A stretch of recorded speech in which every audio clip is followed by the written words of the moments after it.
आज के इस क्लास में हम लोग कक्षा 9वीं का जो मैथ है उसमें प्रश्नावली 1.2 को बहुत ही बढ़िया तरीका से सीखने समझने का प्रयास करते हैं।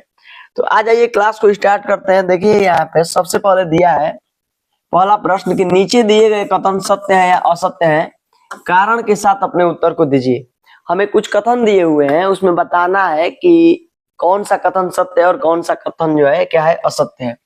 सबसे पहले दिया है कि प्रत्येक अपरिमेय संख्या एक वास्तविक संख्या होती है, ठीक है ना। तो देखिए वास्तविक संख्या समझ लेते हैं हम लोग क्या होता है। वास्तविक संख्याएं क्या होती है, वास्तविक संख्या क्या होता है। देखिए वास्तविक संख्या जो होती है ना वह परिमेय और अपरिमेय संख्याओं के समूह से बनती है। यानी कि सभी परिमेय संख्याओं को और सभी अपरिमेय संख्याओं को एक ही समूह में शामिल कर लिया जाता है, तो जो हमें संख्याएं प्राप्त होती हैं उन्हीं के हम लोग वास्तविक संख्या कहते हैं, ठीक है। यानी कि सभी के सभी परिमेय संख्याएं, सभी के सभी अपरिमेय संख्याएं शामिल हो जाए तो जो समूह हमें बनेगा वही वास्तविक संख्या बनेगा। यानी कि परिमेय संख्याएं होती हैं 1/2, 2/3, 3/5, इस तरह की संख्याएं जो होती हैं परिमेय होती हैं। आपको पता है कोई संख्या 2 है उसके नीचे कुछ नहीं है तो 1 है, इस तरह की संख्याएं भी परिमेय हो जाएंगी। अपरिमेय वे संख्याएं होंगी जो रूट में होती हैं, जिनका पूरा पूरा वर्गमूल नहीं निकलता है और इन्हें पी बाई क्यू के रूप में हम नहीं लिख सकते हैं, ये अपरिमेय होती हैं। तो इस तरह की संख्याएं और इस तरह की संख्याएं सब जब शामिल हो जाती हैं तो हमें बनता है वास्तविक संख्या। तो देखिए सभी परिमेय संख्याएं तो वास्तविक संख्या हो जाएंगी, सभी अपरिमेय भी वास्तविक हो जाएगा। लेकिन क्या सभी वास्तविक संख्याएं अपरिमेय होंगी? बिल्कुल नहीं होंगी। क्यों? क्योंकि कुछ ऐसी वास्तविक संख्याएं भी हैं जो परिमेय है, अपरिमेय तो अपरिमेय होगा नहीं।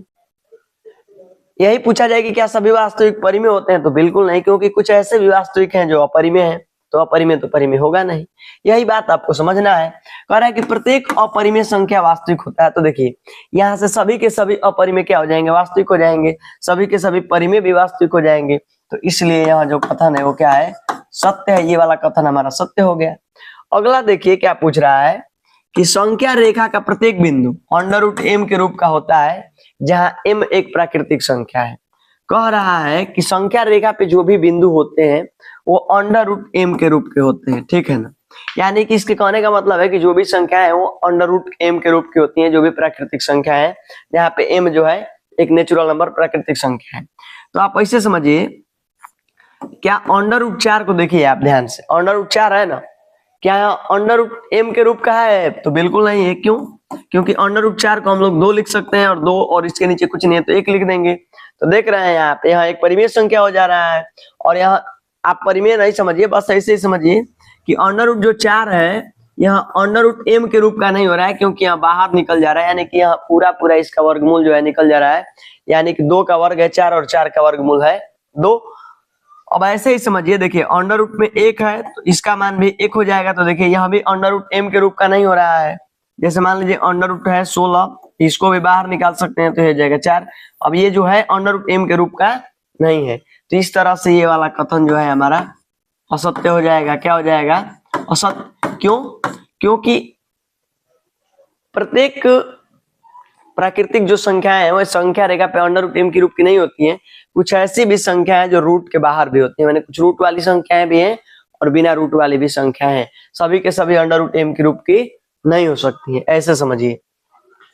अगला प्रश्न है, कह रहा है कि प्रत्येक वास्तविक संख्या एक अपरिमेय संख्या होती है।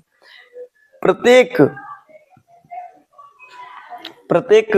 वास्तविक जो संख्याएं हैं वे अपरिमेय होती हैं। तो इसको समझिए, हमने अभी बताया है कि सभी के सभी परिमेय संख्याएं तो वास्तविक हो सकती हैं, सभी के सभी अपरिमेय भी वास्तविक हो सकते हैं। लेकिन क्या सभी वास्तविक संख्याएं परिमेय होंगी? तो बिल्कुल नहीं होंगी, क्योंकि वैसी भी संख्याएं हैं जो अपरिमेय है तो परिमेय नहीं हो सकती हैं। और वास्तविक संख्याओं में कुछ ऐसी संख्याएं जो परिमेय है और वे अपरिमेय नहीं हो सकती हैं। तो इस तरह से सभी वास्तविक संख्याएं अपरिमेय संख्या नहीं होती हैं, ठीक है। यहाँ से ये वाला कथन भी जो क्या हो जाएगा, असत्य हो जाएगा। ये कह रहा है कि प्रत्येक वास्तविक संख्या अपरिमेय होती है, तो प्रत्येक वास्तविक संख्या जो है अपरिमेय नहीं होती है। क्यों? क्योंकि वास्तविक संख्याओं के समूह में परिमेय भी है, तो कुछ ऐसी भी संख्याएं वास्तविक संख्याएं जो परिमेय है। अब ये परिमेय अपरिमेय तो नहीं होगा। तो इस तरह से ये वाले प्रश्न आप समझ गए होंगे। आ जाइए आगे देखते हैं। कह रहा है कि क्या सभी धनात्मक पूर्णांकों के वर्गमूल अपरिमेय होते हैं। कह रहा है कि क्या कोई भी धनात्मक पूर्णांक यदि हम लेते हैं, ठीक है, यहाँ से धनात्मक पूर्णांक हम लेकर के आपको बता दें कि ये धनात्मक पूर्णांक है 4, ठीक है।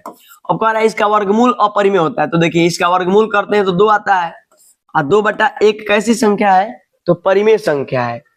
यदि नहीं, कह रहा है यदि नहीं तो एक ऐसी संख्या का वर्गमूल का उदाहरण दीजिए जो एक परिमेय संख्या। तो आप इस तरह से दे सकते हैं, ठीक है। यानी कि सभी के सभी धनात्मक पूर्णांकों का वर्गमूल जो होता है एक अपरिमेय नहीं होता है। आप इस बात को समझ जाइए। देखिए अंडर रूट में 9 है तो इसको भी लिख सकते हैं 3/1, ठीक है। अंडर रूट में 16 है तो इसको भी लिख सकते हैं 4/1। इस तरह से ये जो संख्याएं हो रही है क्या हो रही है, परिमेय संख्या हो रही है। यानी कि कोई भी जो धनात्मक पूर्णांक होगा बच्चा लोग, तो उसका जो वर्गमूल होगा अपरिमेय नहीं होगा, परिमेय भी हो सकता है, ठीक है ना। यही हम आपको बताना चाहते हैं और इस तरह से आप उदाहरण ले सकते हैं, ठीक है। आ जाइए अगला प्रश्न देखते हैं। अगला जो प्रश्न है कह रहा है कि दिखाइए कि संख्या रेखा पर अंडर रूट 5 को किस प्रकार से निरूपित किया जा सकता है। तो अंडर रूट 5 को दिखाने के लिए सबसे पहले आप क्या करिएगा, एक अपना स्केल लेंगे, ठीक है। स्केल ले लीजिए यहाँ से और इस पे क्या कर लीजिए, लाइन ऐसे खींच लीजिए, ठीक है ना। और इस पे बराबर बराबर दूरी आप क्या कर लेंगे, ले लेंगे, ठीक ना। देखिए यहाँ से हम दूरी लेते हैं बराबर बराबर, यहाँ पे 0 लेते हैं, ठीक है। चलिए बाद में लिख लेंगे। यहाँ पे 1 लेते हैं, यहाँ पे 2 लेते हैं, यहाँ पे 3 लेते हैं। बराबर बराबर दूरी लेना है आपको। यहाँ पे 4 ले लीजिएगा, यहाँ पे 5 ले लीजिएगा, ठीक है ना।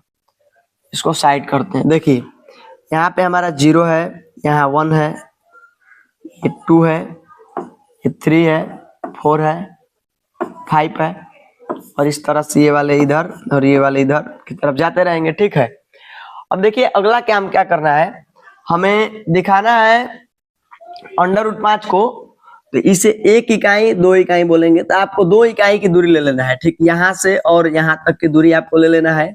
और इस बिंदु 2 पे, ठीक है ना, इस बिंदु 2 पे आपको 90 अंश का क्या करना है, कोण बनाना है। देखिए बिंदु 2 हो गया, ये वाला बिंदु जो है 2 है, और इसी बिंदु पे हमें क्या करना है, एक 90 अंश का क्या करना है बच्चा लोग, कोण बनाना है, ठीक है। और इसका काम खत्म हो जाएगा, 90 अंश का कोण बना लेते हैं। यहाँ पे देखिए इसको रखते हैं यहाँ पे, और इसको थोड़ा सा यहाँ पे ले लीजिए, ठीक है ना। 90 अंश का कोण जब बना लीजिएगा, ठीक ना, तो देखिए जितना दूरी यहाँ है उतने दूरी यहाँ है, तो 1 इकाई 2 इकाई दूरी हो गई ना। आज जो लंब खींचिएगा, ठीक है ना, तो उसको 1 इकाई दूरी लेकर के क्या करना है, आपको खींचना है, ठीक। 1 इकाई की दूरी लेकर के खींचना है अपने स्केल की सहायता से। उसके बाद यहाँ से इसको ऐसे रख लीजिए और इस वाली लाइन को क्या कर दीजिए, मिला दीजिए, ठीक है ना।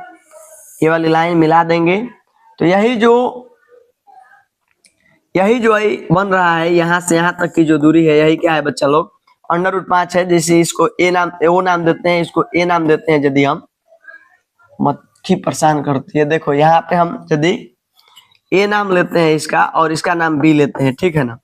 तो तुम्हें आपको पाइथागोरस प्रमेय याद होगा, उसमें क्या होता है, पाइथागोरस प्रमेय में कर्ण का जो बहुत परेशान करते, कर्ण का जो वर्ग होता है, कर्ण का जो वर्ग होता है ना, कर्ण का जो वर्ग होता है वह क्या होता है, लंब का वर्ग प्लस में कौन सी का वर्ग, आधार का वर्ग, ठीक है। तो देखो कर्ण क्या है, यहाँ से ओ ए है, क्या है, ओ ए है, तो ओ ए का जो वर्ग होगा, लंब देखो क्या है, ए बी है ना, तो देखो ए बी का वर्ग, और आधार का वर्ग जब हम लोग लेंगे तो ओ बी है, ठीक है, ओ बी का वर्ग, ठीक है ना।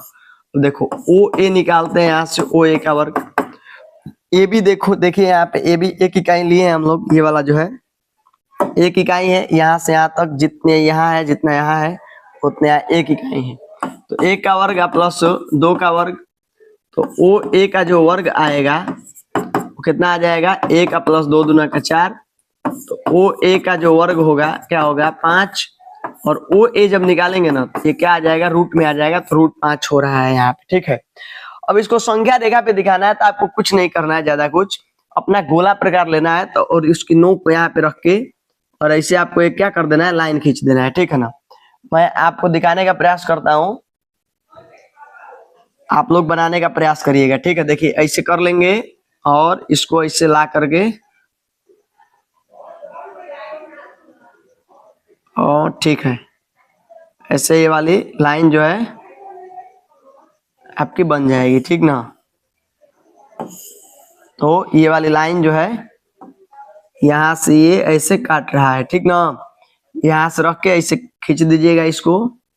ये वाला जो बिंदु आपका बन रहा है, ये वाला जो बिंदु डी है, यही क्या है हमारा अंडर रूट में 5 है, ठीक है।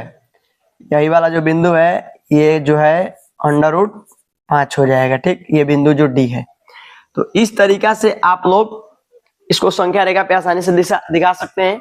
इस प्रश्नावली में इतने ही प्रश्न हैं। मिलते हैं अगले वीडियो में अगले प्रश्नावली के साथ। तब तक आप स्वस्थ रहिए, मस्त रहिए। जय हिंद।